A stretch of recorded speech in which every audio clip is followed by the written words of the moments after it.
Hello everyone, welcome to my channel. My name is Yukti and you're watching me on Kaizen Weave. In today's video, we are going to talk about research publications, especially in the peer review journals, what all things we need to consider from now on as UGC has notified some important parameters. So we will be discussing each and every parameter in detail today. So let's get started. तो UGC ने फरवरी में एक notice निकाला था जिसमें UGC care journals जो है उन्हें स्क्रैप कर लिया गया था या डिसकंटिन्यू कर लिया गया था। यूजीसी यूनिवर्सिटी ग्रांट कमीशन जो कि एक स्टैट्यूटरी बॉडी है हमारे देश में, इंडिया में, और ये टाइम एंड अगेन नोटिफिकेशंस निकालती रहती है, टाइम एंड अगेन इंपॉर्टेंट चीजें बताती रहती है हायर एजुकेशन से रिलेटेड, हायर इंस्टीट्यूशन से रिलेटेड। तो ये जो नोटिस आया है ये स्टूडेंट्स के लिए है, रिसर्चर्स के लिए है, फैकल्टीज के लिए है और हायर इंस्टीट्यूशंस के लिए है। अगर आप पब्लिकेशन करवाना चाह रहे हैं पीयर रिव्यू जर्नल्स में तो आपने किन पैरामीटर्स का ध्यान रखना है, किन चीजों को ध्यान में रखते हुए आपको पब्लिकेशन करवानी है, ये सारे पैरामीटर्स यूजीसी ने अपने नोटिस में निकाले हैं जो कि 16 जुलाई को आया था। हम इस नोटिस की हर एक पैरामीटर को डिटेल में पढ़ेंगे। तो यूजीसी ने पीयर रिव्यू जर्नल से रिलेटेड बहुत इंपॉर्टेंट चीजें बताई हैं। फर्स्ट एंड फॉरमोस्ट आपको जर्नल का टाइटल देखना है। जर्नल का टाइटल जो है वो आपके सब्जेक्ट के अकॉर्डिंगली होना चाहिए, राइट। कभी कभी हम नोटिस करते हैं कि कुछ जर्नल्स में जो टाइटल होता है वो बहुत ही वेग होता है और वो आपके स्ट्रीम से मैच भी नहीं कर रहा होता, तो आपको वैसे टाइटल्स को अवॉइड करना है, राइट। तो यहाँ पे जो जो चीजें बताई गई हैं हम उन सभी चीजों को डिटेल में डिस्कस करेंगे। सबसे पहली चीज जो हमें ध्यान में रखनी है वो है ISSN नंबर। ISSN नंबर जो होता है ये आपकी जर्नल का एक नंबर होता है जो कि आप यूजुअली देखते हैं जब आप जर्नल्स देखते हो ऑनलाइन फॉर्मेट में या प्रिंटेड फॉर्मेट में, तो उनका एक नंबर दिया गया होता है। वो आप चेक करेंगे कि वो सही है कि नहीं। कैसे चेक किया जाता है इसके लिए हम एक अलग से वीडियो बना लेंगे, बट फिलहाल हम सभी पैरामीटर्स को डिस्कस करते हैं। तो आपने चेक करना है कि वो जो जर्नल है उसका ISSN नंबर जो है वो एग्जिस्ट कर रहा है कि नहीं। कभी कभी कुछ जर्नल्स आप ऑनलाइन चेक करेंगे तो आप उसमें देखेंगे कि जर्नल्स का नाम होता है, जर्नल्स की कुछ इन्फॉर्मेशन होती है, बट उसमें ISSN नंबर जो होता है वो मिसिंग होता है। तो वैसी जर्नल्स आपने कंसीडर नहीं करनी है। ये पैरामीटर आपको यूजीसी ने बताया है कि अगर आपके जर्नल में ISSN नंबर है तो आप उसको कंसीडर करें और उसमें आप अपना पेपर भेज सकते हैं। दूसरी चीज है वो है periodicity and continuity. Periodicity and continuity में ये बताया गया है कि आपको ये देखना है कि रेगुलर पब्लिकेशन उस पर्टिकुलर जर्नल के हो रहे हैं कि नहीं। यानी कि हो सकता है कि वो जो जर्नल है वो साल में 2 बार पब्लिश करवाती हो पेपर्स, राइट। तो वो जो 2 बार उसके जर्नल के एडिशंस आते हैं उनको देखना है आपने रेगुलरली हो रहे हैं कुछ सालों से कि नहीं हो रहे हैं। ये हो सकता है कि बहुत ज्यादा बीच में गैप है तो उन जर्नल्स को आपने कंसीडर नहीं करना है। कभी कभी ऐसा होता है कुछ जर्नल्स है जिन्होंने 2019 में ही बंद कर दिया पब्लिकेशन, बट वो स्टिल भी ऑनलाइन डाटाबेस में शो हो रहे हैं, तो वैसे जर्नल्स को आप कंसीडर नहीं करेंगे, राइट। वो आपको अवॉइड करना है। Another parameter जो है that is related to contact and publication details. Contact and publication details को देखने के लिए आपको जब आप जर्नल के बारे में पढ़ते हैं ऑनलाइन तो आपने चेक करना है कि उसमें पब्लिशर की इंफॉर्मेशन दी गई है, उसमें कॉन्टैक्ट डिटेल्स में उनकी ईमेल मेंशन है, फैक्स नंबर दिया गया है कि नहीं, वैलिड ईमेल आईडी है कि नहीं। आप चाहें तो मेल कर भी देख सकते हैं, राइट। उससे भी ऑथेंटिकेशन का पता लग जाता है। बट आपको ये सारी डिटेल्स जो पब्लिशर के साइट से हैं, जर्नल की जो इन्फॉर्मेशन है, कॉन्टैक्ट इन्फॉर्मेशन, वो आपको ऑनलाइन चेक करनी ही होगी, राइट। और फिर ही आपको उस पर्टिकुलर जर्नल को कंसीडर करना है। Next one is transparent review policy. Transparent review policy में क्लियर गाइडलाइंस मेंशन होनी चाहिए कि किस तरीके से आपका आर्टिकल रिव्यू होने वाला है। जैसे कि हम पीयर रिव्यूड जर्नल्स की बात करें, पीयर रिव्यू जर्नल्स का सिंपली मतलब ये होता है पीयर्स जो आपकी तरह ही रिसर्चर्स हैं या रिसर्च के फील्ड में जो लोग बहुत अच्छा काम कर रहे हैं, वो लोग, उनकी एक टीम होती है जो आपके पेपर्स को देखते हैं कि आपका पेपर सही है, पब्लिकेशन के लिए सही है कि नहीं, according to the journal parameter वो फिट कर रहा है कि नहीं। तो वो टीम सारा चेक करती है आपके पेपर को, राइट। तो आपको वो चीज देखनी है। तो कॉन्टैक्ट एंड पब्लिकेशन डिटेल हमने डिस्कस कर लिया है। ट्रांसपेरेंट रिव्यू पॉलिसी होनी चाहिए। तो वो जो रिव्यूअर्स हैं वो सही से उनकी जो रिव्यू पॉलिसी है वो किस तरीके की है, क्या उसमें ऐसा मेंशन किया गया है कि यानी कि जब आप शॉर्टलिस्ट हो जाएंगे तो आपको मेल किया जाएगा या 3 मंथ्स में आपको बता दिया जाएगा कि पेपर एक्सेप्ट हो रहा है कि नहीं या रिवीजन आ रहा है, उसकी क्या पॉलिसी है, वो क्लियरली मेंशन है जर्नल में कि नहीं, वो आपको चेक करनी है। फिर है website on a certified domain.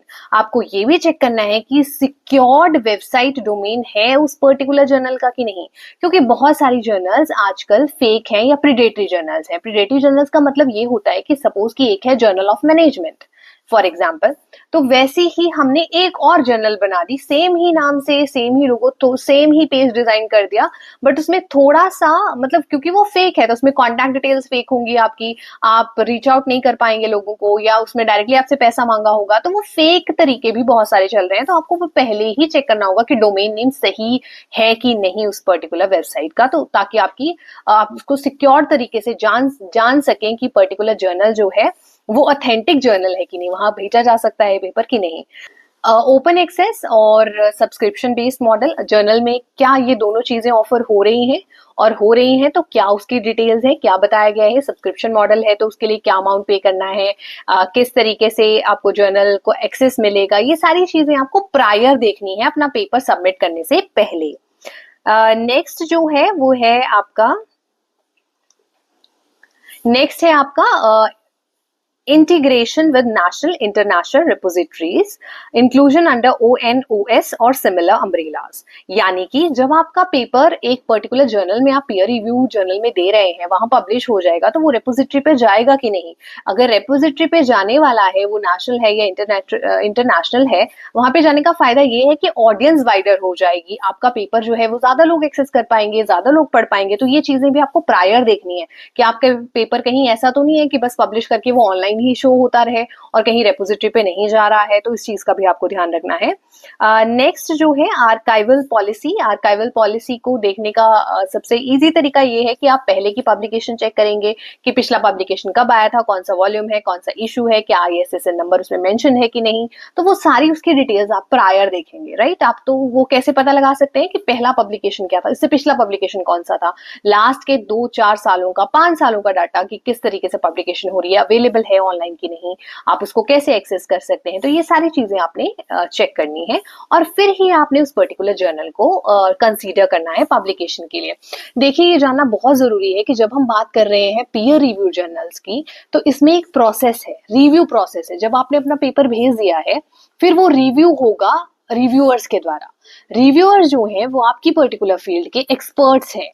वो ये चेक करेंगे कि क्या आपका पेपर फिट हो रहा है जर्नल के एम्स, ऑब्जेक्टिव्स, विजन के अकॉर्डिंगली, क्या आपने साइंटिफिक राइटिंग करी है, क्या आपने जो पेपर सबमिट करा है उसमें मेथोडोलॉजी सही तरीके से यूज करी है, आपका पेपर कितना अलाइन कर रहा है उस जर्नल के गोल्स के साथ या एम्स के साथ, उसके अकॉर्डिंगली ही आपको आपके पेपर को कंसीडर किया जाएगा।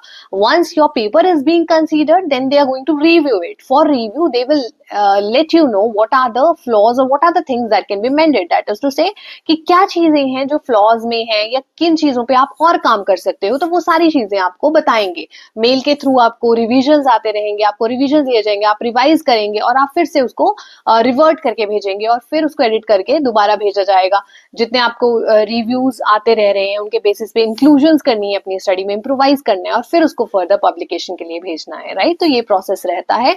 ये सारे पैरामीटर्स पहले आपको चेक करने हैं, फिर ही उस पर्टिकुलर जर्नल को आपने कंसीडर करना है पब्लिकेशन के लिए, फिर ही आपने अपना पेपर जो है वो आगे भेजना है।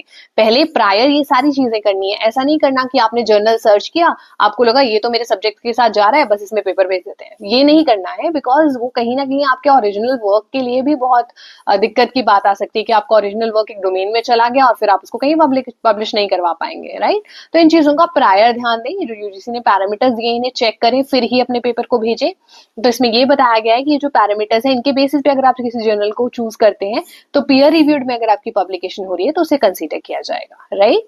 Another thing is related to your editorial board criteria, यानी कि एडिटोरियल बोर्ड जो है उसकी डिटेल्स क्लियरली मेंशन है कि नहीं, उसका किस तरीके से उन्हें पहुंचा जा सकता है, उनकी कॉम्पोजिशन में सुपीरियर लोग हैं कि नहीं, राइट, सब्जेक्ट एक्सपर्ट्स को इंक्लूड किया गया है कि नहीं। ये पर्टिकुलरली मतलब एडिटोरियल बोर्ड के लिए क्राइटेरिया है, तो ये हमारे लिए एज अ रिसर्चर इतना इंपॉर्टेंट नहीं है, बट हमारे लिए ये इंपॉर्टेंट है कि चेक करना कि जो कॉन्टैक्ट डिटेल्स जो हमने पहले बात की, कि हमें ये चेक करना होगा कि किस तरीके से रिव्यू पॉलिसी ट्रांसपेरेंट है कि नहीं, कॉन्टैक्ट कैसे कर सकते हैं, रिव्यूअर कौन है, या जो मेंशन किया गया है उन डिटेल्स को रीचेक करना, राइट, वो चीजें इंपॉर्टेंट रहेंगी। जर्नल एडिटोरियल पॉलिसी में एम क्या है, फिर आप ये भी चेक करेंगे कि जिस जर्नल में आप जा रहे हैं उसके एम्स क्या हैं, ऑब्जेक्टिव्स क्या हैं, सब्जेक्ट एरियाज कौन कौन से स्पेसिफाइड हैं, आपकी स्टडी के अकॉर्डिंगली है कि नहीं, पब्लिशिंग टाइमलाइन क्या है, जैसे कि average time submission of publication का क्या रहेगा, क्या आपको 2-3 महीने में नोटिफाई कर दिया जाएगा कि आपका पेपर शॉर्टलिस्ट हुआ है कि नहीं। तो ये सारी चीजें आपको रीचेक करनी होगी, आपको इन चीजों पर ध्यान देना है, तभी आप अपना पेपर भेजें। पहले इन चीजों की क्लैरिटी नहीं होगी तो फिर आपके लिए लॉस हो सकता है, राइट। तो फिर आपको उन जर्नल्स को कंसीडर नहीं करना है जहां पे भी आपको क्लैरिटी नहीं मिल रही है, क्योंकि यहाँ पे क्वालिटी की बात की जा रही है कि क्वालिटी का क्राइटेरिया अगर ये पैरामीटर्स दे रहे हैं तो they are trying to showcase that they want to improve the quality, right. तो उसके लिए ये सारी चीजें अगर आपने चेक की होंगी, पब्लिकेशन टाइम टू टाइम हो रही होगी जर्नल्स में, तो आप ही का फायदा है, तो आपका पेपर जो है वो सही जगह पे जा रहा है, राइट। तो इन चीजों का ध्यान रखना है।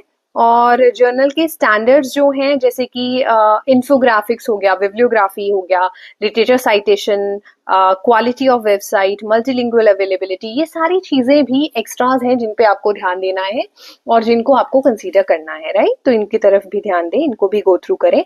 रिसर्च एथिक्स फॉलो हो रहे हैं कि नहीं, अलग से क्लियर गाइडलाइंस दी गई होती हैं ऑथर्स के लिए, ऑथर पब्लिकेशन के लिए सबमिशन गाइडलाइंस होती हैं कि किस तरीके का पेपर होगा, क्या फॉर्मेटिंग फॉलो करने वाले हैं, क्या क्राइटेरिया रहेगा, ऑथर्स को किन चीजों का ध्यान देना है, फॉर्मेट कैसे करना है, अगर टेबल्स हैं तो टेबल्स को किस तरीके से फाइल में सबमिट करना है। तो ये सारी चीजें भी आपने पहले ही देख लेनी है, क्योंकि पहले ऑथर गाइडलाइंस में सब कुछ मेंशन होता है। अगर आप ये चीजें प्रायर चेक कर लेंगे तो आपका पेपर सही ही जगह पे जाएगा, तो आप फिर अपने पेपर को प्रीडेटरी जर्नल में पब्लिश करवाने से बच जाएंगे, राइट। तो क्वालिटी की तरफ ध्यान देते हुए इन सारी चीजों को भी चेक करें। साइट स्कोर भी देखें जर्नल का, कि अगर कोई उसका स्कोर दिया गया है, यानी कि रेंज, एक पर्टिकुलर रेंज है साइट स्कोर की जो मेंशन होती है जर्नल के मेन पेज पे, राइट। तो वो आप वो भी चेक करें और फिर ही अपने पेपर को दें।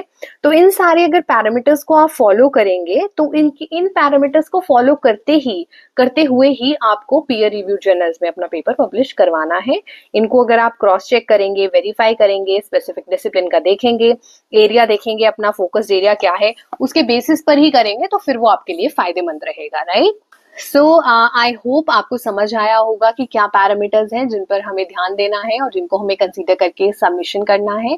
और आई होप ये वीडियो आपके लिए हेल्पफुल रही होगी। Thank you for watching. If you have any query, do write in the comment section. We are happy to assist you. Thank you for watching. Bye bye.